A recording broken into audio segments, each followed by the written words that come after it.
Lizette, Vanessa, Alexia, Sabrina, Janelle, and Cassidy, telling you guys about the news, starting off with this school tune.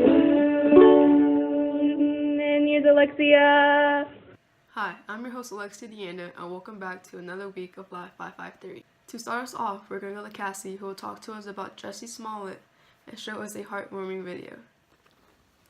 Hi, I'm Cassidy Robertson, and I will be telling the story of Jussie Smollett and the false filed police report.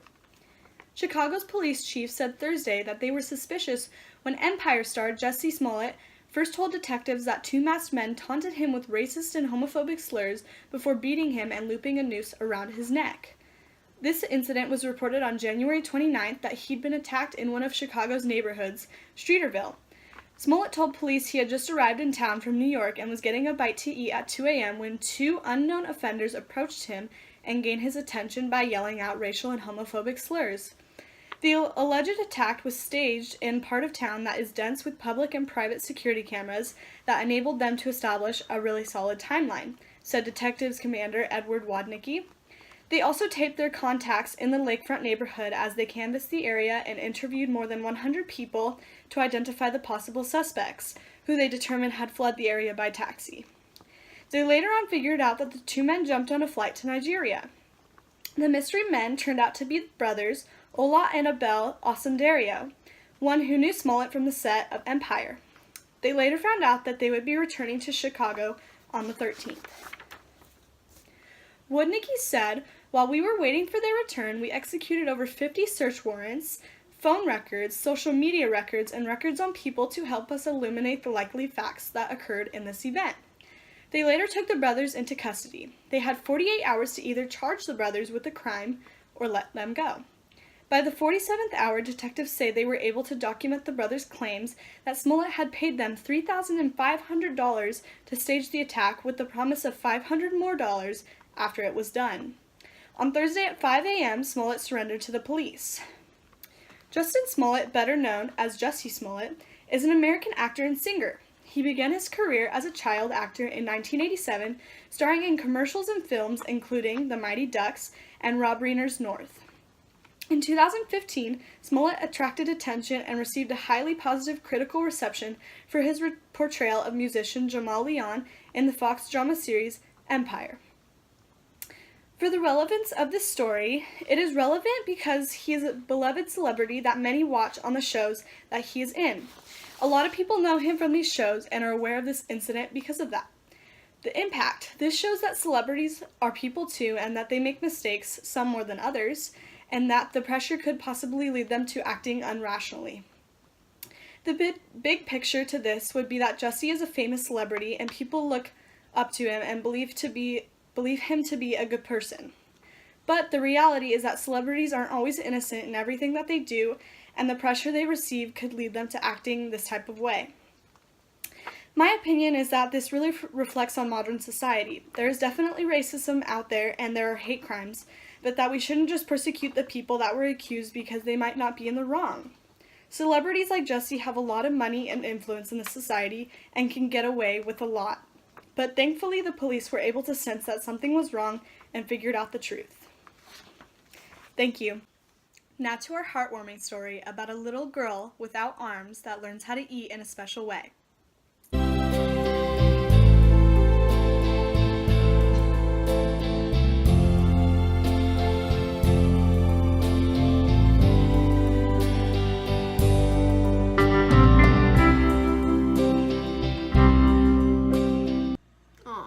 That was so cute. Don't worry, I'm not gonna cry this time. I promised myself I wouldn't. I'm too professional for that. Anyways, thank you, Cassidy. Up next, we have Vanessa, who will talk to us about the man, the myth, the legend, Bernie Sanders. Hi everyone, today I'm going to be talking about Bernie Sanders' recent announcement of his decision to run yet again for the presidency in the 2020 election. As you may or may not know, 77-year-old Sanders ran in the 2016 election alongside Hillary Clinton for the Democratic nomination and was runner-up with 46% of the votes. As an extremely popular figure in politics, his announcement for presidency seems to have created an excitement among voters who support Sanders' extremely progressive, socialist outlook on politics, with plans to end voter suppression, the epidemic of gun violence, the destructive war on drugs, and demonization of undocumented immigrants, as well as clear motivation towards ending the immense amount of sexism, homophobia, religious bigotry, among other forms of discrimination that have plagued our country in recent years.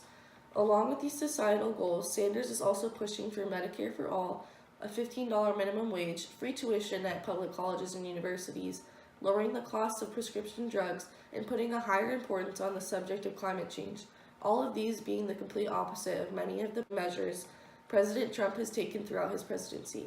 According to recent interviews with CBS This Morning and The View, Sanders shows a clear motive for his tenacity in this upcoming election, which is defeating our current president, Donald Trump. Sanders claims that it's extremely important that he is defeated for the purpose of ending his streak of unacceptable behavior. He states in an interview with CBS that it is, quote, unacceptable that we have a president who is a pathological liar, racist, sexist, and xenophobic, end quote. Bernie's opinions line up with many Americans, and I think he has a large chance of winning this election. However, I think his age is something that could hold him back or keep people from voting for him, as well as people's lack of trust in government or political figures who may find everything he's saying hard to believe. I think the 2020 election will definitely be an interesting one with the amount of people that are stepping up for the sole purpose of getting Trump out of office. It will be intriguing to watch how our country will evolve in the next few years, depending on who wins the election. Thank you for tuning in to my story. Now back to Alexia. Thank you, Vanessa. Wow, that man is old. But hey, maybe we should give him a chance. I mean, we let him go the first time. And look who we have as president now. And look what that president is doing. I know Bernie would never. Bernie 2020. Okay, anyways. Up next, we have Lisette with entertainment. The director of the House Chanel, Karl Lagerfeld, died Tuesday, February 19, 2019, and although many people are mourning him, including Cara Delevingne, who was great friends with him, many are also commenting that he isn't someone worth to mourn for. Jamila Jamel, who is a Brazilian model, actress, and activist, retweeted a post saying, "I'm glad somebody said it, even if it's a little soon. A ruthless, fatphobic misogynist shouldn't be posted all over the internet as a saint gone too soon. Talented for sure, but not the best person." Carl has indeed expressed fatphobic comments on a famous singer, Adele, saying, quote, "The thing at the moment is Adele. She is a little too fat, but she has a beautiful face and a divine voice." End of quote. Many people are annoyed for the amount of love that he receives, saying that he was not the saint everyone keeps saying he was. Cara Delevingne, who was good friends with him, tweeted saying, "You are calling him ruthless? Are you kidding me? No one is perfect, but you clearly don't know the man, so please keep your opinions to yourself and stop bashing people for attention." The model said that while she didn't agree with everything that he said, she felt the need to defend the designer because he wasn't around to do it himself. Although this argument has brought some controversies, this brought attention to the people who are fatphobic and how no one really stops them from saying rude comments. He mainly offended the women, making activists such as Jamila Jamel and other women dislike him very much.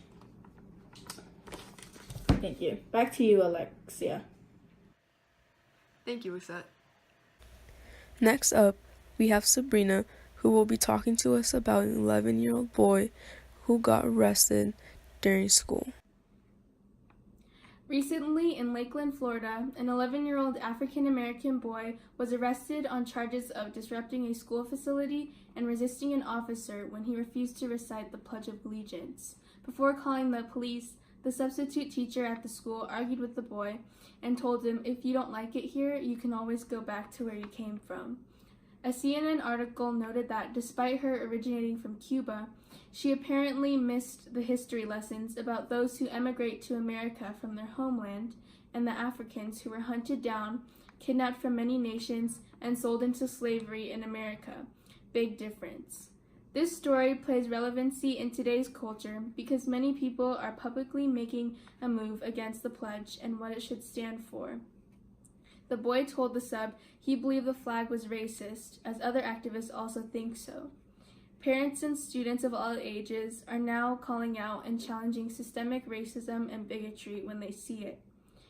This whole story questions students' freedom of expression from the First Amendment and also the willingness of schools to call the police on their students. I feel like this impacts a lot of minorities out there in public schools who experience racism like this, and also teachers, because personally, I believe teachers are there to set examples for their students and be a role model, and I don't think that it was the teacher's place to call out a student like that just for expressing what they believe in. Thank you. Thank you, Sabrina. Next up, we have Janelle, who will be talking to us about the rape victims of the Catholic Church, meeting with church leaders before the Vatican Summit. Thank you. The leader of the Catholic Church, Pope Francis, had finally decided to take action for the rape accusations that began to be uncovered last September, where there were many cases of sexual abuse and rape that are appearing daily all over the world. Catholicism is another form of Christianity with very minor differences, and is widely respected and practiced all over the world.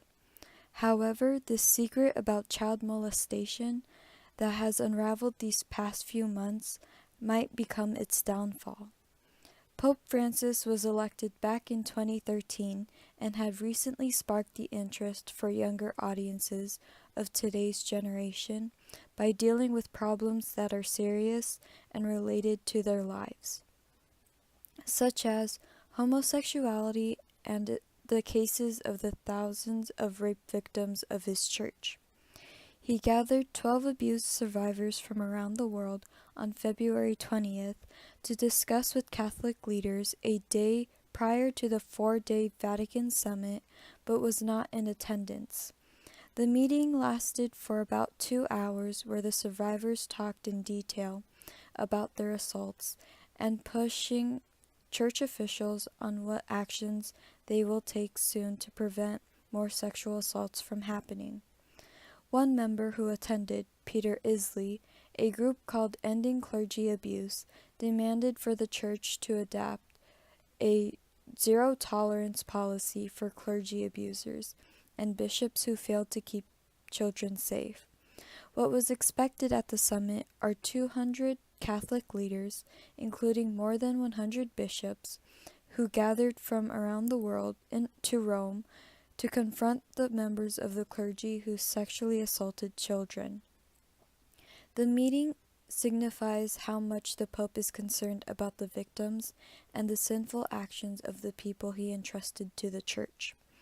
He continues with a gathering, which he had announced last September, for the accused and abusers to understand that their actions were unacceptable and could lead to their dismissal. The Me Too movement has also impacted the Church, because if it weren't for their courage to tell their story, thousands of people from the Catholic Church would have also stayed silent about their abuse. However, the Church's decision to meet with survivors will impact the members of the Church to be less open-minded and more fearful of the actions of those they trusted in the Church, who are seen pure and holy. They would believe that the Church assigns priests and bishops who are untrustworthy, but could be drawn back once they discuss the rules and regulations they will add to keep their children safe. The big picture is that the truth will always come out, and you should be cautious of who you trust. Although the Church decided to hide away the rape accusations, but eventually it came out, and has become a serious matter that everyone is talking about, especially now since the Me Too movement has taken place and sexual assault is being taken more seriously than ever and could lead to life in prison for these celebrants of the Catholic Church. In my opinion, as a Catholic and someone who volunteers constantly at the church, this issue has truly impacted my views on those that I trust in my church.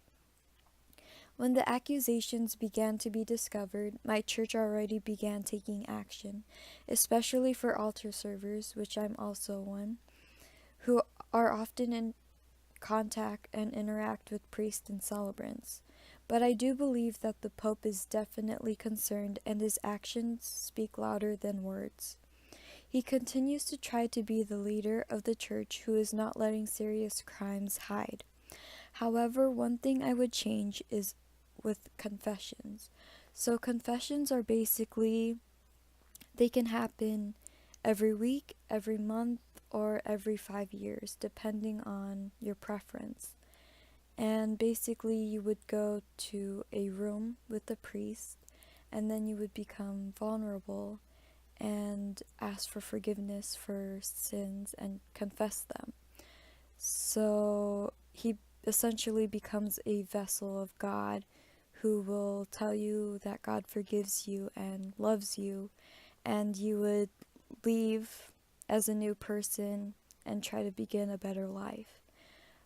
But essentially, when a priest is initiated, they basically promise to never tell any wrongdoings that are told in confessions to anyone, including authority. And basically, if you were to commit illegal crimes such as murder or, in this case, rape, and from an article that I've read, there actually was a priest who actually confessed many times to molesting a child to a priest, and that priest didn't say anything. And I think that this is one of the reasons why most of those rape cases were hidden away, because they were confessed and no one said anything about it because they couldn't. But other than that, I think everything else that the church has been doing up until now, since the accusations came out, that they've been trying to shed light on justice for those who felt violated and vulnerable in a place where you are supposed to be safe and not worry about any of those things. Although things will never be the same for this large religious group, these events will truly help shape the church to become better and to help those who believe they don't have a voice to testify against someone that many people respect. Now, back to you, Alexia. Thank you, Janelle. Before we go on to our journalism piece, let's take a look at the viral video of this week. It's not a movie scene, but real-life road rage. After a fender bender, 65-year-old Richard Kamrowski jumped on the hood of an SUV, attempting to leave the scene. The driver speeding up to 70 miles per hour on the busy Massachusetts Turnpike during rush hour. He kept going fast, slow, tried to get me to slide off. I wasn't getting off the car. Kamrowski managed to hang on for miles as an onlooker captured the dangerous highway ride. At one point, you see Kamrowski looking down at his phone, dialing 911 for help. Kind of like just survival mode. The driver finally hit the brakes when Good Samaritans blocked him in. One bystander drawing a gun. Police arrested the driver, Mark Fitzgerald, for assault with a dangerous weapon, among other charges. He took my water bottle out of my car. He smashed my window. Police also arrested Kamrowski. He's charged with disorderly conduct. Two men on one wild ride that started with a minor crash and ended with major drama. Kathy Park, NBC News. Hey, NBC News fans. You know what song would fit perfectly for this video? Just like perfect.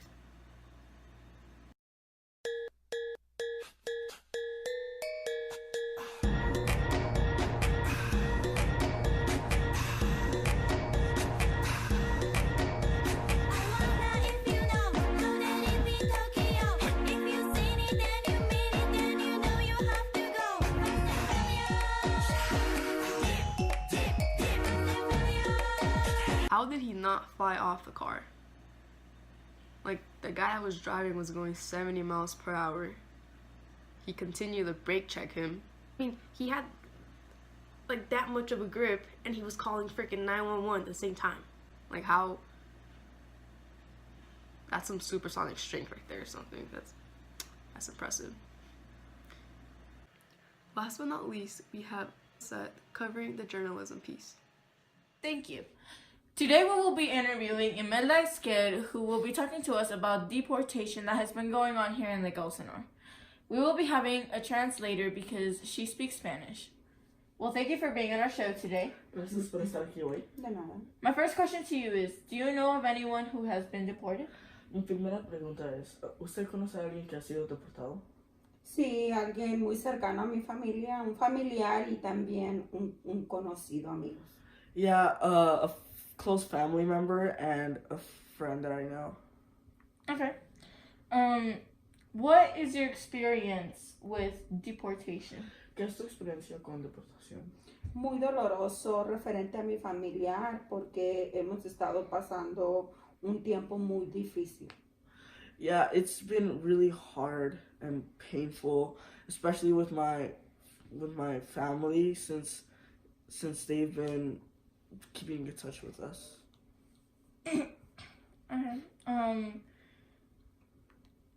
How did you feel when you get the news that your friend or relative was deported? ¿Cómo te sentiste cuando tu familia o amigo fue deportado?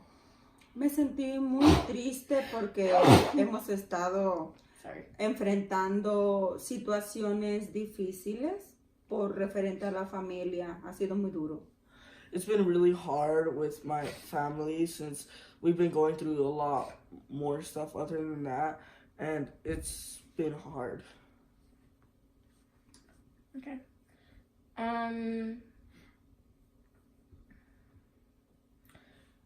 Have you ever been in a situation where you thought you were going to get deported? ¿Alguna vez ha estado en una situación donde usted pensaba que iba a ser deportado? Sí, de hecho hace 17 años aquí en la ciudad de Lake Elsinore tuvimos una situación mi esposo y yo. Yeah, 17 years ago, I've been in a situation here in Lake Elsinore where me and my husband thought we were going to get deported. Veníamos del hospital con mis hijas y caímos a un retén de migración y policía. We were coming back from the hospital with my children, and we ran into a checkpoint of police and immigration. Estuvimos mirando mucho racismo en esta ciudad de Lake Elsinore hasta que nos juntamos el pueblo hispano y hicimos algo para que se parara todo esto. We've been in a situation 17 years ago where it's been really racist, and the whole Hispanic community in the city got together to try to end that. Estuve envuelta en cosas que hacíamos juntas afuera de la escuela, todos los hispanos, porque teníamos miedo llevar a nuestros hijos a la escuela, porque la misma policía le llamaba inmigración. It's been really hard.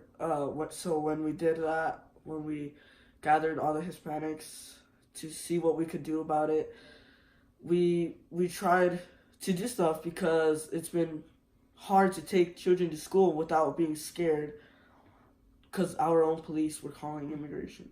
De hecho, mujeres que yo conocía en la escuela de mis hijas, que yo soy de México, ellas son de Guatemala, El Salvador, tenían más miedo a encontrarse con migración porque ellos vienen de otros países más lejanos. Even friends that I know from school, from the school that my children go to, they were from Guatemala and El Salvador, and they were more afraid because since I'm from Mexico, they are more scared since it's more distance from here to there, and it's harder to get back if they can. Ellos tienen que cruzar, los del Salvador pues tienen que cruzar 2 países y es más difícil para ellos y prácticamente pues tenían miedo salir, aún a llevar a los niños a la escuela. From El Salvador, it's really hard to get back as you have to pass two countries, and so it gives more fear to bringing the children to school, which is their own right. Estábamos pasando una situación muy difícil, todos los hispanos aquí, hasta que hicimos un alto. Tuvimos que unirnos, los hispanos. It's been really hard for us Hispanics, and we had to, like I said, gather to end it all. Teníamos miedo todos, pero unidos lo logramos de que se sacara a un policía muy racista que teníamos aquí en la ciudad de Lake Elsinore. We were finally able to stop. Hacía todo lo posible por molestarnos, nos quitaba los carros cuando no teníamos licencia y él le llamaba a migración.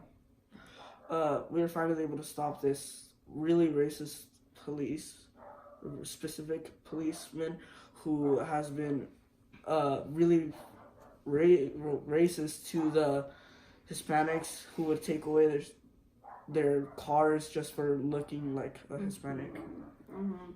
Casi a todas las familias nos quitó un carro o dos ese policía, pero gracias a Dios lo quitaron de aquí. He almost took one or two cars of every Hispanic from but thank God he got fired. Ahora está mejor la situación. Now the situation is a lot better. Está mejorando la ciudad de Lake Elsinore. Lake Elsinore is getting better. Okay.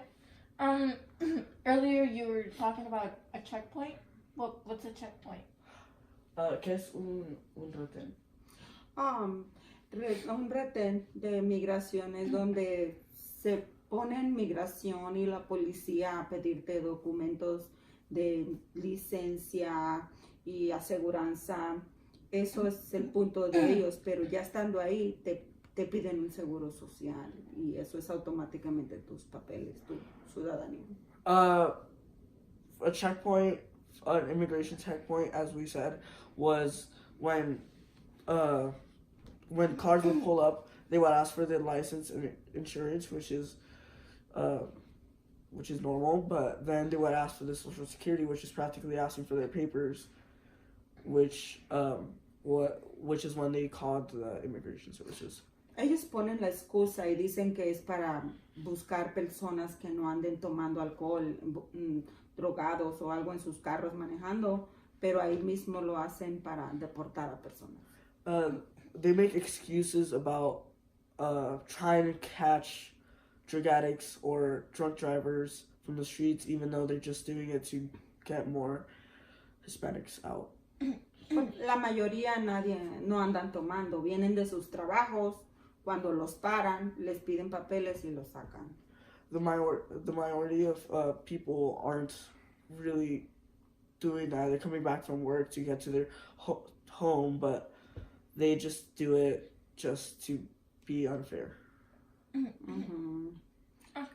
Tuvimos nosotros esa experiencia hace 17 años y la verdad me causó mucho miedo. Tenía miedo que nos sacaran a mi esposo y a mí, más que me dejaran a mí aquí en el país con mis hijas y que sacaran a mi esposo porque él era el que venía manejando. Since 17 years ago when that happened, it's been hard since the checkpoint. Sí, caímos al retén y el policía nos preguntó de dónde veníamos y le dijimos que del hospital que traemos a las niñas y sí nos creyó. Las niñas empezaron a llorar y enseñó la pulserita del hospital y ya nos dejó venir. From the checkpoint, when her children went, when they passed to the checkpoint, the policeman asked for their license and looked at the children and saw their hospital bracelets. Oh, the wristband. Yes, the wristband, and that's when they let them go, thankfully. Miró que las niñas estaban enfermas, tosiendo, hacía mucho frío, era el mes de diciembre y dijo, okay, hoy tienen suerte, vayan a su casa. Y no era suerte, era Dios que nos cuidó. When they saw the wristbands, they immediately noticed that they were coming back from the hospital and that her girls were really sick. So that's when he said, you have luck today, you could go home. Ujú. Teníamos mucho miedo mi esposo y yo porque miramos el camión ahí de migración, ya tenían a muchas personas ahí, que claro, no estaban borrachas, pero estaban ahí, ya los tenían para deportarlos. We were really afraid since we saw the immigration truck over there with a bunch of Hispanics and people there that weren't drunk, weren't drugged, they just were there because the police decided to. Fue una experiencia dolorosa porque pasé miedo yo y mi esposo y le dimos gracias a Dios que pudimos salir de esa situación y ahora lo que estamos enfrentando con mi familia. It was really painful and scary since thinking of that really brought fear about what can happen to the future, and now it's happening again with my family. La verdad, ha sido muy doloroso para todos porque miro a las niñas, a los niños de mi familiar que están sufriendo porque ellos quieren tener a su papá en casa. Ahorita ya lo tienen en casa, pero él pasó 2 meses en cárcel. Since their family, the one that's getting deported, their children, they just want their dad, and he's been home lately. He came home, but he's been in jail for 2 months. Ajá, ahorita está en el proceso, ya lo dejaron libre, pero tuvimos toda la familia que unirnos para juntar una cantidad que es demasiado dinero lo que piden para poder soltar a una persona que no ha hecho nada malo en este país, tiene un buen récord, un buen papá. My whole family had to gather money, which was a lot of money, just to take out one person that didn't do anything. He was a really good dad, but he just wasn't here. Money. Yeah.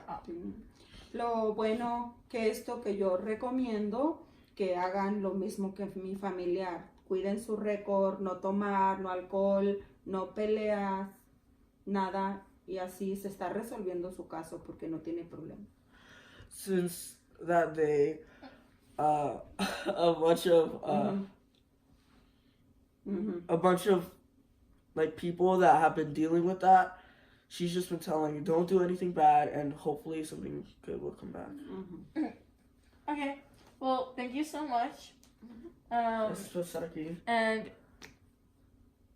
yeah, back to you, Alexia. Thank you guys, and that's it for this week. Thank you for joining us and have a great weekend.